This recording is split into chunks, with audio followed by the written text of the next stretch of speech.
North ইন্ডিয়ায় আসার পরে আমি প্রথম যে রান্নাগুলো নতুন শিখেছি বা বানিয়েছি তার মধ্যে এই ছোট বেগুনের তরকারিটা তার মধ্যে অন্যতম।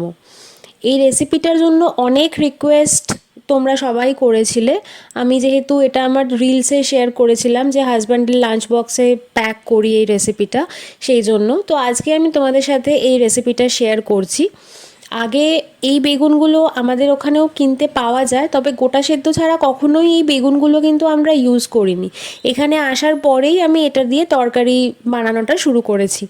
কিছুই না, বেগুনগুলো ছোট ছোট দোকান থেকে কিনে এনে ভালো করে ধুয়ে মুছে পরিষ্কার করে নেওয়ার পরে মুখের কাজটা একটু ছুরি দিয়ে কেটে নেব, কিন্তু পুরোটা একেবারে কেটে ফেলবো না, জাস্ট মুখের কাজটুকুই কাটবো। তারপরে অল্প করে সাদা তেলে বেগুনগুলো হাফ একটু ভাজা করে নেব, ভাজা করে তুলে রাখবো। তারপর ওই তেলের মধ্যেই আমি আরেকটু সাদা তেল অ্যাড করেছি, 1 টেবিল চামচ মতো করে, তার মধ্যে 1 টিস্পুন একটু জিরে দিয়েছি। জিরেটা কিছুক্ষণ একটু ফুটে গেলে তার মধ্যে আমি পেঁয়াজ বাটা দিয়ে দেব। পেঁয়াজ বাটাটা জিরের সাথে একটু ভালো করে কয়েক সেকেন্ড নাড়াচাড়া করে নেওয়ার পরে এর মধ্যে আমি টমেটো দেব।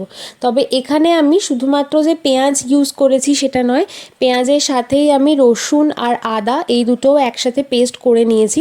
দুটো আলাদা করে পেস্ট করলেও হতো, কিন্তু যেহেতু সকালবেলা রান্না তাড়াহুড়ো করে করতে হয় সেই জন্য আমি পেঁয়াজের সাথে রসুন আর আদাও একসাথে পেস্ট করে নিয়েছি। এবার আমি এর মধ্যে টমেটোটা যে মিক্সিতে পেস্ট করে রেখেছিলাম সেই টমেটো বাটাটাও দিয়ে দিলাম।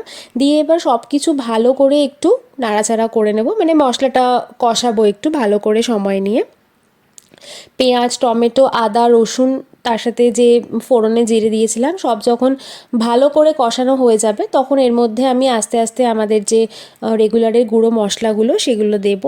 হলুদ গুঁড়ো দিচ্ছি, লঙ্কা গুঁড়ো দিচ্ছি, এরপর একটুখানি ধনের গুঁড়ো দেব, একটু জিরের গুঁড়ো দেব। এই সমস্ত কিছু মশলা মোটামুটি আমি 1 চামচ করে ইউজ করেছি, শুধু ধনের গুঁড়োটা আমি দেড় চামচ ইউজ করেছি। ভালো করে মশলাগুলো, গুঁড়ো মশলাগুলো পেঁয়াজ আর টমেটোর মিক্সচারের সাথে নাড়াচাড়া করে নেব। মশলাটা কষার সময় দেখতে হবে যদি নিচ থেকে একটু ধরে যায় তাহলে সামান্য একটু জল দিয়ে দিতে হবে, তবে আমার এখানে নিচ থেকে ধরেনি সেই জন্য আমি আর জল দিইনি। ওপরে এখন একটু গরম মশলার গুঁড়ো দিলাম, দিয়ে ভালো করে আবারও সব কিছু একসাথে নাড়াচাড়া করে কিছুক্ষণের জন্য আমি ঢাকা দিয়ে রাখবো এটাকে। এরপরে কিছুক্ষণ পরে আবার আমি ঢাকনাটা খুলছি, ঢাকনাটা খোলার পরে আমি পরিমাণ মতো জল দেব। বেগুনগুলো যেহেতু আগের থেকে ভাজা আছে সেই জন্য খুব বেশি জল দেওয়ার প্রয়োজন নেই। ওই হাফ ভাজা বেগুনটা পুরোপুরি সেদ্ধ করার জন্য যেটুকু জলের প্রয়োজন আমি সেইটুকুই এখানে জল অ্যাড করেছি। জল দেওয়ার পরে ভালোভাবে মশলার সাথে ওগুলোকে আমি নাড়াচাড়া করে নিয়েছি। যখন নাড়াচাড়া করে বেশ ভালো করে জলটা ফুটে যাবে তখন আমি বেগুনগুলো, মানে যেগুলো হাফ আমি ভেজে রেখেছিলাম সেই বেগুনগুলো আমি ঝোলের মধ্যে দিয়ে দিয়েছি। ঝোলের মধ্যে দিয়ে বেগুনগুলোর ওপরে আমি এখানে স্বাদ মতো নুন ইউজ করছি। নুন দেওয়ার পরে ভালো করে ঝোলের সাথে বেগুনগুলোকে আমি একটু নাড়াচাড়া করে এটাকে আবার কিছুক্ষণের জন্য আমি ঢাকা দিয়ে রাখবো। 5 মিনিট পরে আবার ঢাকনাটা সরাচ্ছি, ঢাকনাটা সরিয়ে এর মধ্যে আমি একটা জিনিস দেব যেটা আমি আগে আমার রিলেও মেনশন করেছিলাম, সেটা হচ্ছে বাদাম বাটা।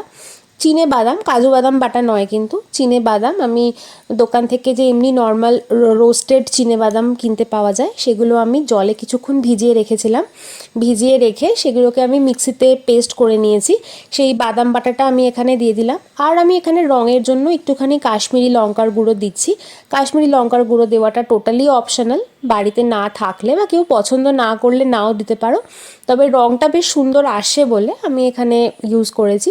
বাদাম বাটাটা দিলে ঝোলটা বেশ একটু, মানে একদম যে পাতলা জলের মতো ঝোলটা সেটা একটু টেনে যায়, বেশ একটা গ্রেভি টেক্সচার আসে, ওটা খেতে বা দেখতেও বেশ সুন্দর লাগে। এবার আমি ওপর থেকে একটুখানি কসুরি মেথি দিয়ে দিলাম, দিয়ে আবারও এটাকে ঢাকা দিয়ে কিছুক্ষণের জন্য রেখে দেবো। 5-7 মিনিট পরে ঢাকনাটা খুললে একটুখানি নাড়াচাড়া করছি, এবার দেখে মোটামুটি বোঝাই যাচ্ছে বেগুনগুলো সেদ্ধ হয়ে গেছে আর আমার রান্নাটাও একদম রেডি।